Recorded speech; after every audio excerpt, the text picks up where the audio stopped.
अहिल्यानगर जिल्ह्यातील प्रत्येक आमदार आणि खासदाराला खरं तर लाज वाटायला पाहिजे। मी सध्या उभा आहे करंजे घाटामध्ये आणि करंजे घाटामधली ही दरड 10 महिन्यापूर्वी कोसळली होती आणि आता पावसाळा सुरू झालाय। आज पाऊस पडतोय, मात्र प्रशासनाकडून आमदार खासदार यांच्याकडून कसलीच दखल घेतलेली नाही।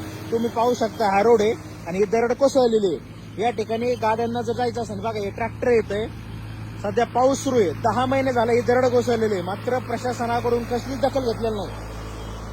1 महिन्यापूर्वी आम्ही याच ठिकाणाहून इथं व्हिडिओ बनवला होता, प्रशासनाला आवाहन केलं होतं, आमदार खासदार यांना आवाहन केलं होतं, मात्र अद्यापही ही जी दरड आहे ही दुरुस्त करण्यात आली नाही। पावसाळा सुरू झालाय, आज ह्या करंजे घाटात पाऊस पडतोय एकदम। हा राष्ट्रीय महामार्ग 222 आहे।